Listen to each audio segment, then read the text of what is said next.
서로 축복하겠습니다. 올해에는 오직 그리스도로입니다. 당신이 있는 곳에 주님도 계십니다. 할렐루야. 오늘은 솔로스 크리스토스 13번째 시간이자 마지막 시간입니다. 다음 주일부터는 새로운 주제로 여러분에게 말씀을 전하게 될 겁니다. 지난 4월 첫 주일부터 오늘까지 저는 우리가 신앙생활하면서 항상 그리고 최우선적으로 집중해야 할 예수님에 관한 말씀을 쭉 전했습니다. 첫 시간에 말씀드린 대로 종교개혁이 일어나기 직전까지 로마 가톨릭 교회는 하나님의 은혜가 7가지의 성례를 통해서 우리에게 온다, 그렇게 가르쳤습니다. 루터를 비롯한 종교개혁자들은 이것이 잘못된 가르침이라는 걸 알았습니다. 무엇보다 이것은 성경적인 가르침이 아니었습니다. 그래서 종교개혁자들은 이 점에 대한 성경적인 해답을 제시했는데요, 그것은 이것입니다. 하나님의 은혜는 누구를 통해 올까? 예수님으로부터 직접 온다. 할렐루야. 옳습니다.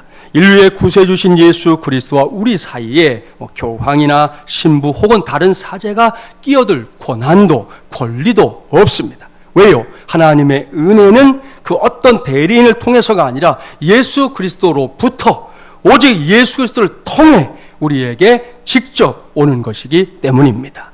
이것이 솔루스 크리스토스, 오직 그리스도로라는 이 구호의 의미라는 것 다시 한번 상기하면서 오늘 주신 말씀에 귀를 기울이기 바랍니다. 오늘은 때때로 이의 불과 속에서도 일하시는 예수님이라는 제목으로 하나님의 말씀을 전하도록 하겠습니다. 오늘은 신학적인 논란에 속하는 한 주제를 먼저 소개하려고 합니다. 그것은 신정론이라고 하는데요, 영어로는 디아디시라고 말합니다. 이것은 세상에 존재하는 악과 고통의 문제에 대해 하나님의 의로우심과 선하심을 이렇게 변호하려고 하는 시도를 말하는 거예요. 쉽게 말하면 이런 질문들에 대한 해답을 찾는 거죠. 하나님이 살아있다면 어떻게 세상에서 악이 득세하고 의로운 사람들은 고난을 받는 것입니까? 하나님의 뜻은 과연 어디에 있습니까? 도무지 이해할 수 없는 이런 상황에서 저는 과연 하나님에 관해 무엇을 말해야 합니까? 어떻게 설명해야 합니까? 사랑하는 마주물이란 가족 여러분, 여러분에게도 이런 경험들이 있지 않습니까?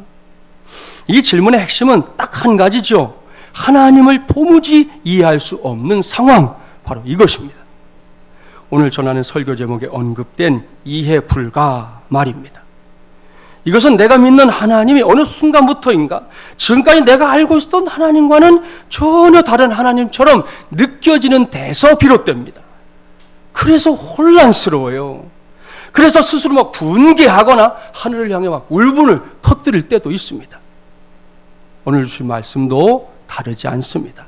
본문을 보십시오. 우리는 동일한 질문에 직면한 한 가족을 만나게 됩니다. 먼저 본문 1절부터 3절까지의 말씀 함께 봉독해 보겠습니다. 어떤 병자가 있으니 이는 마리아와 그 자매 마르다의 마을 베다니에 사는 나사로라.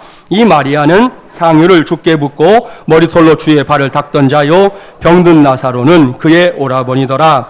이에 그 누이들이 예수께 사람을 보내어 이르되 주여 보시옵소서, 사랑하시는 자가 병들었나이다 하니. 이 말씀이 기록될 당시에 예수님은 유대 지방이 아닌 다른 곳에 머물고 있었습니다. 그 증거가 7절 말씀인데요, 이 말씀에 따르면 예수님께서 유대로 다시 가자 그렇게 말씀하시잖아요.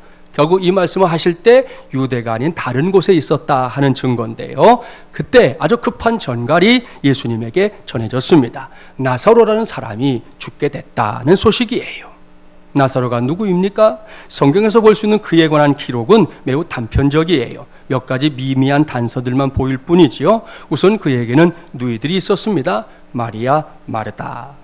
그의 집은 베다니다 소개합니다. 베다니는 예루살렘 남동쪽 약 3km 지점에 위치한 마을이에요.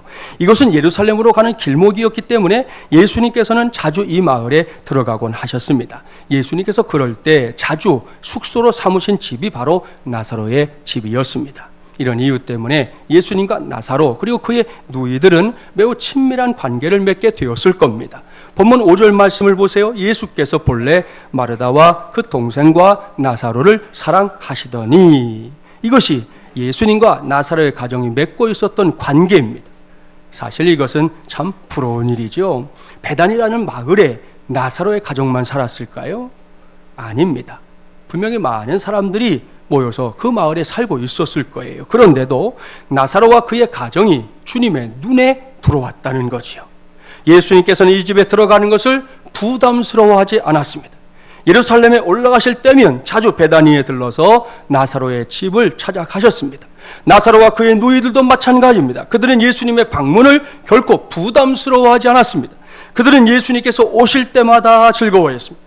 예수님과 함께 있는 시간 기쁘게 여겼습니다. 그런 시간들이 이렇게 쌓이면서 예수님과 이 나사로의 가정은 서로를 아끼고 사랑하는 귀한 만남의 축복이 된 거지요.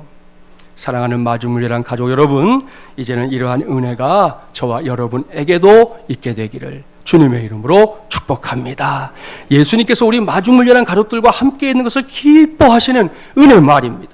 이 세상에 많고 많은 사람들이 있지만 그 중에서도 주님의 주목을 받고 주님께서 편안한 안식처로 삼을 만한 그런 성도들이 되라는 축복의 말씀입니다. 그런 의미에서 오늘은 자기 짝꿍에게 한 번 더 축복합시다. 예수님과 가까워집시다. 그것이 축복입니다. 할렐루야. 그 사람하고 가까워져서 내가 배 아픈 거 아니죠? 서로 축복했으니까 똑같잖아요. 꼭 우리가 누리는 복이 되기를 바랍니다. 아무튼 이 정도 되면 예수님과 이 나사로의 사이를 충분히 짐작할 수 있잖아요. 본문의 기록대로 예수님은 나사로를 무척이나 사랑하셨습니다. 나사로 역시 예수님을 많이 사랑하는 그런 사이였습니다. 이것을 염두에 두십시오. 이것이 본문에서 볼 수 있는 예수님과 나사로의 관계입니다. 그런데 이렇게 아름다운 관계가 오늘은 제일 큰 문제거리가 되고 있다는 걸 아십니까? 그렇게 서로 사랑하는 사이라는 걸 전제하고 오늘 본문을 들여다보면 매우 당황스러운 상황이 전개되고 있다는 걸 알게 됩니다. 이미 말씀드린 대로 예수님께서 아끼고 또 아끼는, 사랑하고 또 사랑하는 나사로입니다. 당사자는 물론이고 그의 가족들까지 다 그렇게 확신하고 있었습니다. 그 나사로가 덜컥 병에 걸린 겁니다. 무슨 병인지 정확히 알지 못하지만 병세가 상당히 심각해 보입니다. 처음에는 동네 의원 불러다가 치료해 받겠지요. 이런 약 저런 약 써가면서 빨리 차도가 있기를 기대했을 겁니다. 그런데 뭔가가 이상해요. 의원의 처방대로 치료해 봤지만 아무 소용이 없는 거예요. 시간이 갈수록 병세는 더 악화될 뿐이었습니다. 하루하루 시간이 지나가고 있는데 도무지 차도는 없고 서서히 죽음의 그림자만 드리워지고 있었습니다. 그때 마리아와 마르다의 마음에 떠오른 분이 있었어요. 예수님이지요.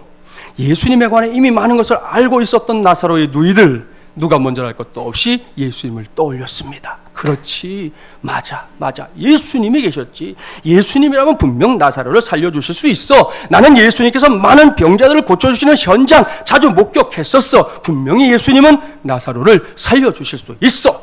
이것이 그녀들의 생각이었습니다. 그녀들의 생각은 아마도 살려주실 수 있을 거야가 아닙니다. 그녀들에게는 예수님께서 반드시 살려주실 수 있다는 확신이 있었습니다. 요즘 말로 100% 있었어요.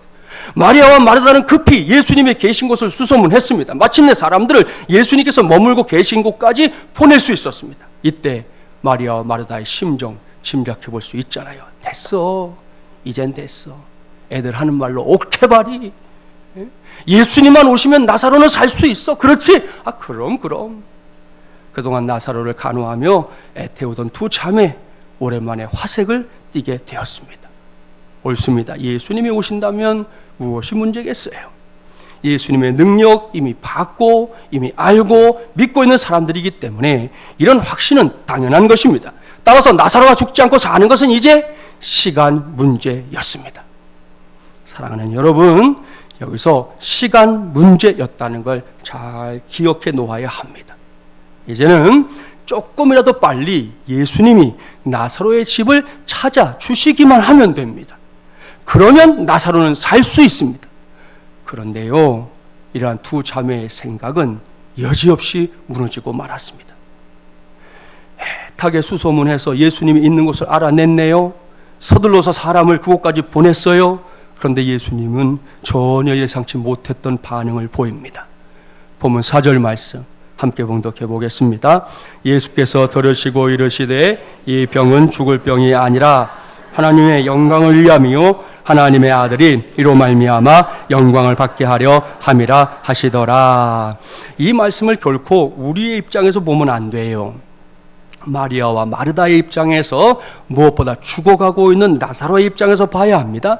그러면 이 말씀을 결코 지금 우리가 읽은 것처럼 쉽게 읽어 내려갈 수가 없어요. 사랑하는 여러분, 이렇게 기가 막힐 때가 어디 있습니까? 다 아시죠? 예수님을 믿었기 때문에 사람들을 보낸 거 아닙니까? 예수님만이 이 문제 해결자이기 때문에 예수님을 찾고 있는 거 아닙니까? 맞습니다. 그런데 정작 나사로의 다급한 사정을 전해들은 예수님을 보라는 거예요. 느긋하기 짝이 없습니다. 사람이 죽어간다는데, 그것도 사랑하고 아끼던 나사로가 죽어간다는데 어떻게 이렇게 태어날 수 있습니까? 여러분은 이 말씀이 당황스럽지 않습니까? 도대체 왜 이렇게 하신 걸까요? 정말이지 쉽게 이해되지 않는 예수님의 모습이에요. 그 당황스러움은 여기서도 끝나질 않아요. 본문 6절부터 8절은 더 기가 막힙니다. 6절부터 8절 말씀 함께 봉독해 봅니다. 나사로가 병들었다 함을 들으시고 그 계시던 곳에 이틀을 더 유하시고 그 후에 제자들에게 이르시되 유대로 다시 가자 하시니 제자들이 말하되 랍비여 방금도 유대인들이 돌로 치려 하였는데 또 그리로 가시려 하나이까. 아하, 이것 좀 보십시오. 앞서 말씀드린 대로 지금 나사로가 처해 있는 상황은 그야말로 시급을 다투는 상황입니다. 시간 문제다 그랬잖아요. 1초가 급합니다. 시간 놓치면 정말 아무것도 아닙니다. 사람이 죽어가고 있으니 말입니다. 그런데 그렇게 다급한 전가를 받은 예수님, 일상하리만큼 여유만만입니다. 마리아와 마르다는 이제나 오시나 저제나 오시나 목을 빼고 예수님을 기다리고 있는데 정작 당사자인 예수님은 서둘지 않습니다. 서두르는 게 다 뭡니까? 소식을 전해 듣고 나서 오늘 말씀 보니까요, 무려 이틀이나 48시간을 지체하고 있습니다. 서둘고 또 서둘러도 부족할 판인데 이틀을 그냥 날려버렸어요. 그렇기 때문에 정말 기가 탁 막힙니다. 뭐라고 할 말이 없습니다. 도대체 예수님 이럴 수 있는 겁니까? 그뿐이 아니에요. 그렇게 이틀이나 허비하고 나서 예수님께서 유대로 다시 가자 말씀하니까 제자들이 뭐라고 반응합니까? 랍비요, 방금도 유대인들이 돌로 치려 하였는데 또 그리로 가시려 하시나이까? 무슨 말입니까? 지금 베다니에 가는 건 무척이나 위험한 일이라는 거예요. 그곳에 가면 예수님과 제자들이 어떤 봉변을 당할지도 모른다는 말입니다. 이런 상황까지 알고 나면 예수님께서 즉시 베다니로 가지 않은 것에 대해서 오해할 만한 것들이 많이 생깁니다. 아하! 바로 그것이었구나.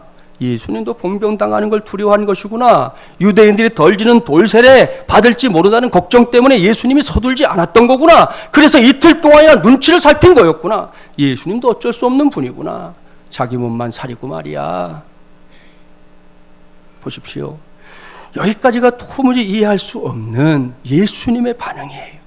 나사로와 그의 가정이 이해할 수 없는 것은 물론이고 제3자인 우리도 다르지 않습니다. 도대체 예수님께서 왜 이렇게 하셨을까요?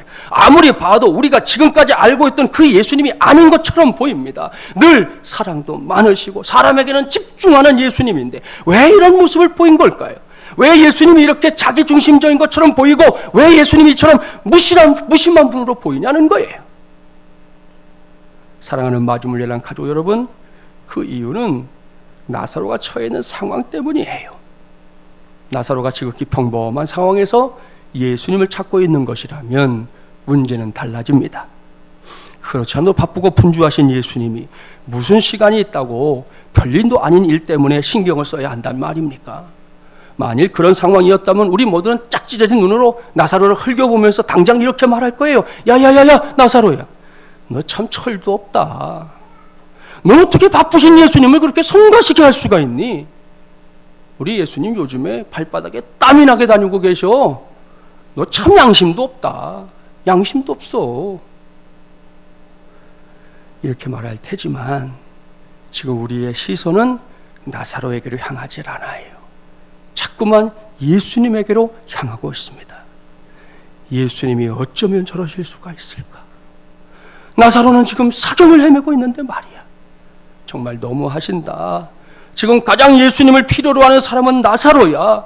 그런데 저렇게 태어나실 수 있는 거야? 그래도 되는 거야?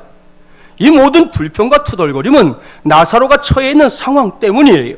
언제 숨이 넘어갈지 모르는 그 상황, 깔딱거리고 있는 그 상황, 그야말로 바람 앞에 등불이요 절박한 역경의 상황 때문입니다. 이런 상황에서 내가 그동안 온 정성을 다해 믿고 따르던 주님은, 나의 주님은 도대체 무엇을 하고 있느냐는 거예요. 내가 이렇게 힘든데, 내가 이렇게 숨이 넘어가게 생겼는데 나의 주님은 도대체 무엇을 하냐? 주님께서는 왜, 무엇 때문에 지체하고 있느냐는 거예요. 사실 이러한 나사로의 질문은 나사로만의 질문이 아닙니다. 저와 여러분에게도 작건 크건 유사한 경험들이 있을걸요. 하나님 아버지로 예수님을 구세주로 만났습니다. 믿었습니다. 첫 믿음, 첫사랑, 첫 은혜의 그 감격 잊을 수가 없습니다. 그 후에 열심히 그야말로 최선을 다해 믿음으로 달려왔습니다. 그런데 뜻하지 않은 일들을 만날 때가 있잖아요. 가정에 어려움이 찾아옵니다. 나사로처럼 갑자기 세상을 떠나는 가족을 무기력하게 지켜봐야 할 때도 있습니다. 다른 사람에게 쉽게 말할 수 없는 고통이 밤마다 밀려옵니다. 생각지도 못했던 엄청난 질병이 내 몸에 찾아왔습니다.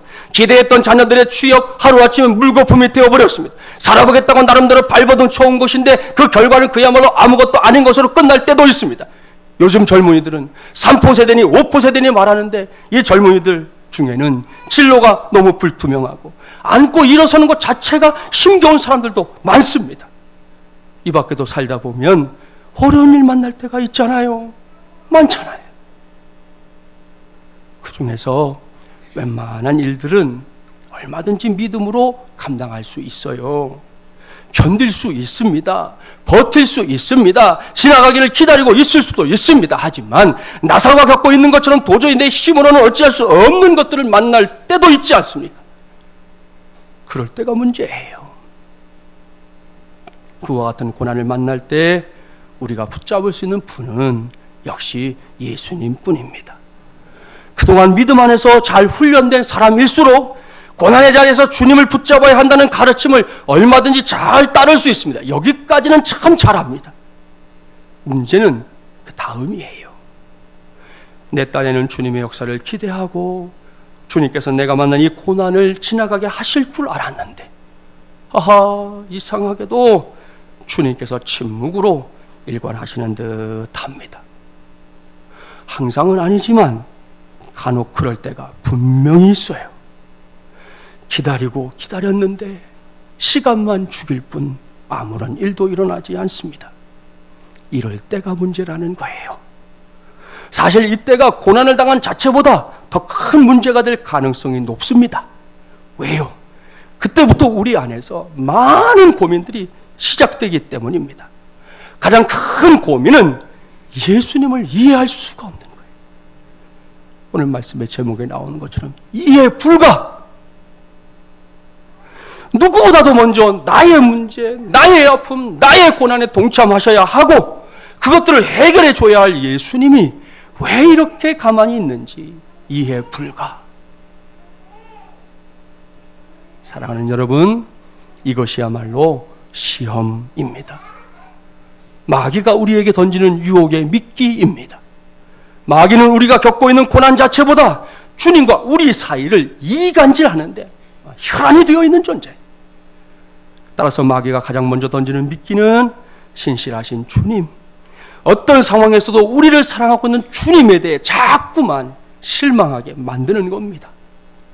그렇게 해서 그 누구도 틈탈 수 없었던 주님과 나와의 이 견고한 관계를 아주 교묘하게 파고드는 것이지요. 이때 우리는 서둘러서 영적인 경적을 울려야 합니다. 빵빵! 빵빵빵! 하고 말입니다. 이 경적 소리와 함께 이런저런 실망으로 희미해져가던 정신을 바짝 차려야 합니다. 마귀의 집중 공격에 의해 초토화된 믿음의 장벽을 서둘러 재정비해야 합니다. 혹 우리 중에 지금 그와 같은 형편에 놓인 성도가 있다면 이제부터 전하는 말씀에 집중하기 바랍니다. 이미 이러한 고민 앞에 서 있는 혹은 앞으로 서게 될 저와 여러분에게, 그리고 우리를 넘어뜨리기 위해 미혹하는 마귀에게 동시에 영적인 경적이 되는 말씀을 소개합니다. 로마서 8장 35절부터 39절 말씀 귀를 기울여 들으십시오.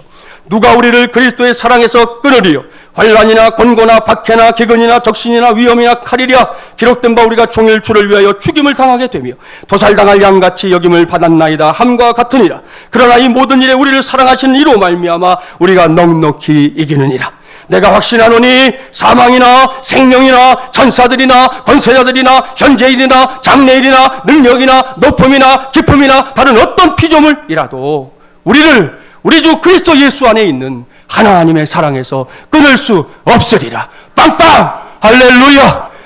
한 말씀을 더 소개합니다. 히브리서 2장 18절 말씀 잘 들으십시오. 그가 예수 그리스도가 시험을 받아 고난을 당하셨은 즉 시험 받는 자들을 능히 도우실 수 있느니라. 빵빵! 할렐루야! 사랑하는 마주물려난 가족 여러분, 이 말씀들을 믿습니까? 분명하게 대답하십시오. 정말로 믿습니까? 할렐루야! 그렇습니다. 확실하게 믿기 바랍니다. 정신 똑바로 차리고 정확한 의식을 가지고 믿음으로 받아들이기 바랍니다. 남이 아멘 한다고 덩달아 아멘 하는 거 그런 거 하지 마세요. 여러분에게 영혼의 고백이 가능할 때 아멘 하는 거예요. 다시 묻습니다. 이 말씀들을 믿습니까? 여러분의 믿음대로 되기를 주님의 이름으로 간절히 축원합니다. 사랑하는 여러분, 오늘 이 시간 이후에 어떤 상황에서라도 반드시 기억하십시오. 우리에게는 이렇게 신실하신 하나님의 말씀이 있습니다. 오늘은 이것이 우리 모두가 붙잡아야 할 솔루스 크리스토스입니다. 그렇습니다. 우리에게는 신실하신 약속이 있습니다. 그것은 아무런 문제가 없고 염려가 없는 상황에서만 함께하는 하나님이 아니라 갖은 고통과 환난 속에서도 우리와 동행하시는 전능하신 하나님의 약속입니다. 이 세상에 있는 그 어떤 것도 그 누구도 우리를 그리스도 예수 안에 있는 하나님의 사랑에서 결코 끊을 수 없다는 신실한 약속입니다.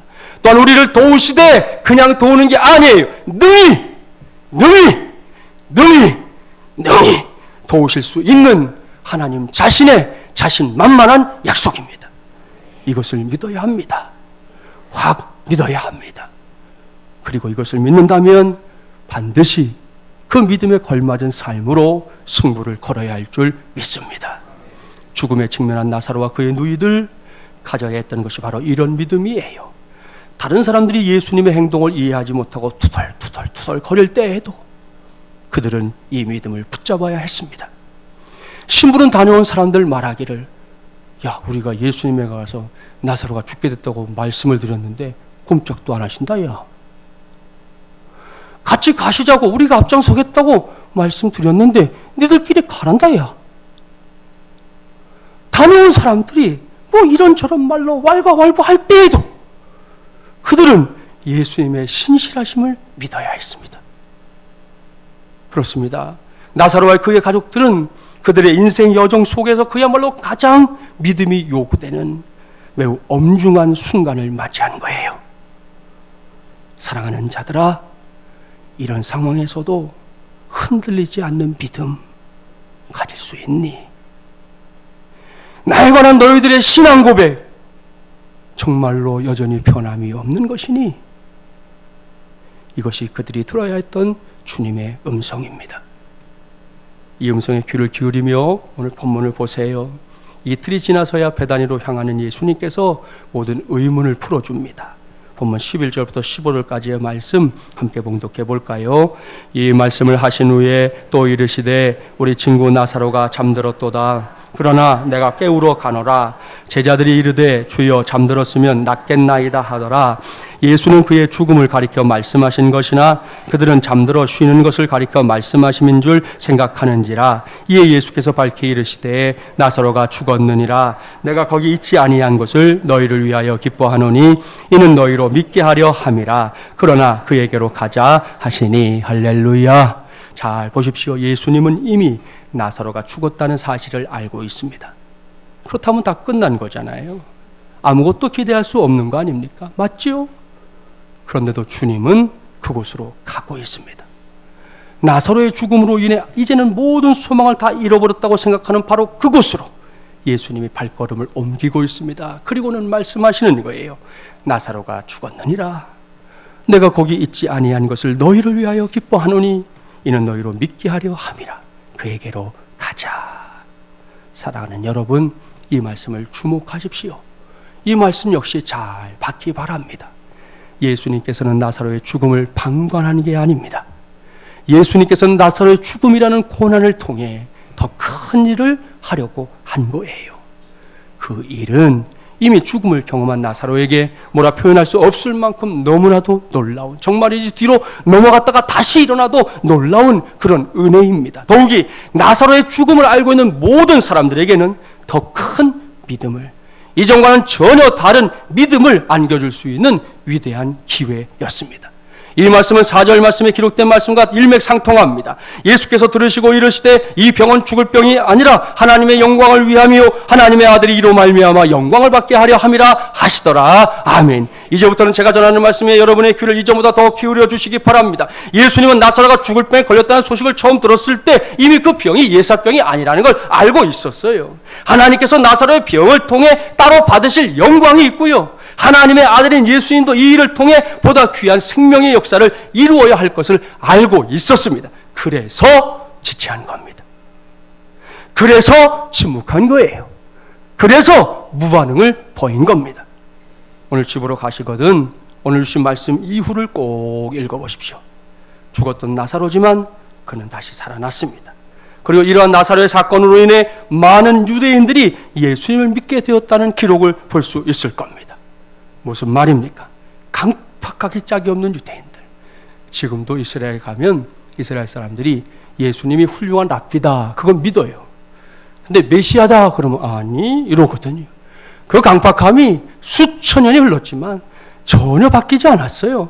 그렇게 강팍했던 유대인들이지만 죽었던 나사로가 살아나는 걸 본 사람들이 꼼짝없이 더 이상 아무런 토도 달지 않고 예수님을 구세주, 메시아라고 믿게 됐다는 거예요. 사랑하는 마주물려난 가족 여러분, 보십시오. 성도의 고난에는 뜻이 있습니다. 그렇습니다. 성도가 겪는 고난은 어찌어찌 하다 보니 그저 일어난 어떤 일 아니에요. 재수의 오음이 붙어서 벌어진 일 아니에요. 재수가 없어서 뒤로 넘어졌는데 코가 깨진 거 아니라고요. 지난밤에 개꿈 꿔서 생긴 일 아니라고요. 믿음의 사람들이 살면서 만나는 고난에는 반드시 주님의 뜻이 있습니다. 하나님께서 그 고난을 통해 반드시 이루실 일이 따로 있다는 말씀입니다. 이것을 믿어야 합니다. 확실하게 믿어야 합니다. 이것이 우리가 붙잡아야 할 솔루스 크리스투스입니다. 옳습니다. 이것은 결코 막연한 어떤 이야기가 아니에요. 그저 그랬으면 참 좋겠다라고 되뇌는 말 한마디가 아닙니다. 이것은 지나간 기독교 역사 속에서 부지기수로 증명된 일들입니다. 그리고 지금 우리가 살고 있는 이 시대에도 이러한 신앙을 붙잡고 사는 사람들 여전히 있습니다. 많습니다. 그 중에 한 사람, 아니 한 가정을 여러분에게 소개하고 말씀을 마무리하겠습니다. 함께 동영상을 통해 그 가정을 만나볼까요?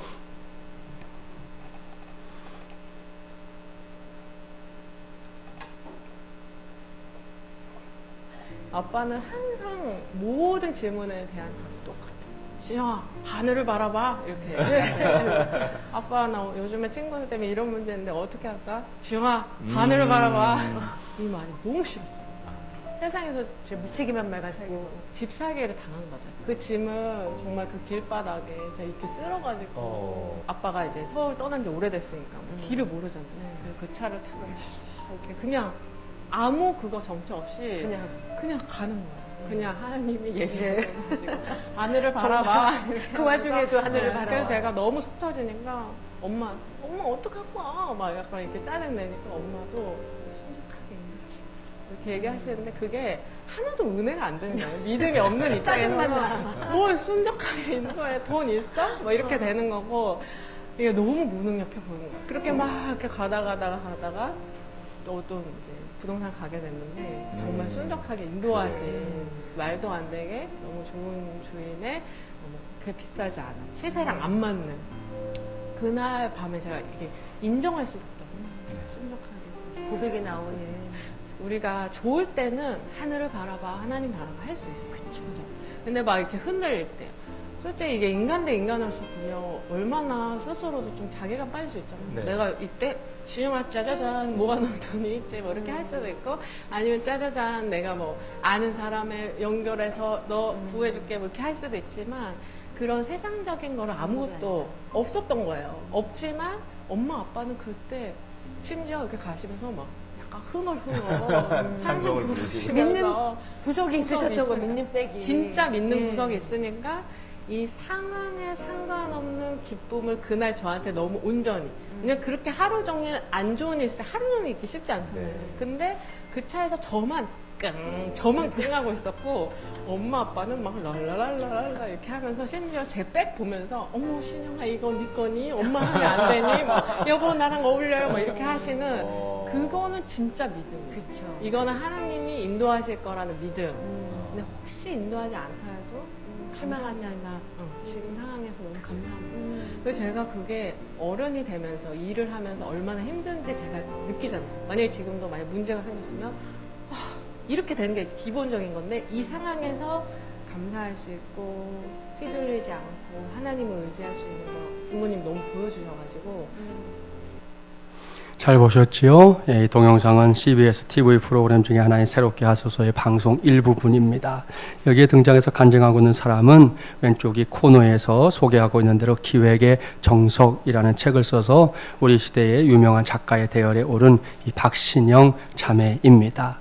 이 자매의 전공은 광고 기획입니다. 이 친구가 얼마나 대단한 친구냐?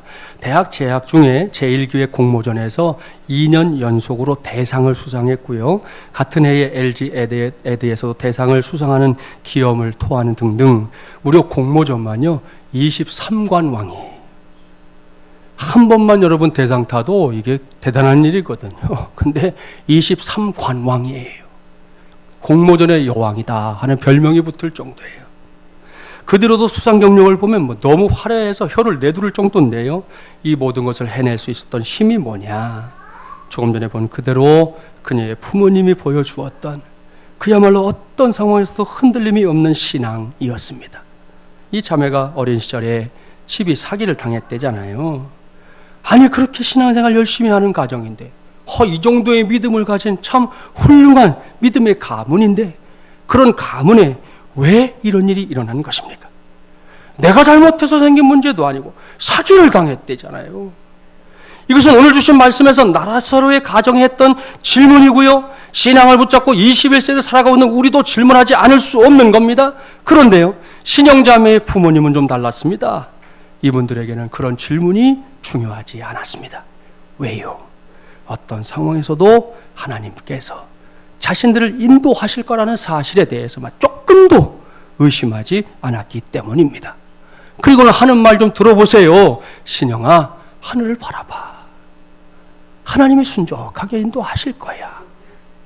어린 딸의 눈에 이러한 부모님의 모습과 말들은 도무지 이해할 수 없는 것들이었습니다. 지금 눈앞에서 벌어진 일이 뭔데 하늘을 바라봐요 지금. 내 코가 지금 석자인데 하나님의 은혜요? 어린 반프로치도 없습니다. 심지어 사기를 당해 정처 없이 가는 그 길에서 부모님을 흥얼흥얼 찬양을 했대요. 엄마라는 사람은 철딱서니가 없는 건지 딸내미 가방 들어보면서 이거 내게 어울리니? 이거 나 쓰면 안 되니? 그랬대잖아요. 이 모든 것들이 딸의 눈에는 아주 무능력한 부모로 보였습니다. 그러니 얼마나 화가 났겠어요. 표현하기는 차 안에서 끙 하고 있었다지만 그 속에서는 불이 붙고 있었을걸요. 그런데 그날 밤 신영자매도 알게 됐다는 거 아닙니까? 그 우울하고 답답한 상황 속에도 정말이지 도망쳐 버리든지 어디론가 사라져버리고 싶었던 그 상황 속에도 하나님이 여전히 함께하고 있었다는 사실을 말입니다. 신영자매는 그날을 통해 믿음이 뭔지 확실하게 배웠습니다. 부모님의 모습과 고백 속에서 그저 글자에 불과한 것이 믿음이 아니라 실제 하는 것이 믿음이다 라는 걸 배운 겁니다. 더 나아가서 설사 아무런 일이 일어나지 않았어도 내가 놓여 있는 상황에 대해 얼마든지 감사할 수 있게 됐다. 그렇게 고백합니다. 이 정도 되면 제가 여러분에게 뭘 말씀드리려고 하는 것인지 아시겠죠? 그 마음으로 묻겠습니다. 사랑하는 여러분, 하나님을 믿습니까? 예수 그리스도께서 여러분의 구주인 것이 틀림없습니까? 여러분은 예수님의 십자가 말미암아 구원받은 존재입니까? 그렇다면, 정말 그렇다면 지금까지는 물론이고 앞으로도 여러분의 삶 속에서 벌어질 모든 일들은 결코 우연이 아닙니다. 하나님의 섭리 가운데 놓여있는 사건들인 줄 믿습니다. 어떤 때는 우리가 기대했던 것들이 이루어질 때가 있습니다. 그러나 어떤 때는 우리의 기대가 송두리째 뿌리 뽑혀질 때도 있습니다. 그렇다면 과연 어느 때가 하나님께서 우리와 함께하고 있는 때입니까? 과연 예수님께서 우리의 삶에서 역사하는 때는 언제입니까? 우리의 뜻대로 이루어질 때입니까? 우리의 기대가 무너져 버릴 때입니까? 정답은 둘 다입니다. 특별히 고난의 때 아무리 생각해도 예수님이 이해 불가일 때, 바로 그때에도 주님은 여전히 내 곁에, 우리 곁에 있다는 사실 잊지 말기 바랍니다. 이를 명심하고 오늘 이후에는 더더욱 우리 주님 예수님과 가까워지기 바랍니다. 그래서 언제든 어디에서든 솔루스 크리스토스로, 오직 그리스도로 만족하는 인생의 주인공들이 되기를 주님의 이름으로 간절히 축원합니다.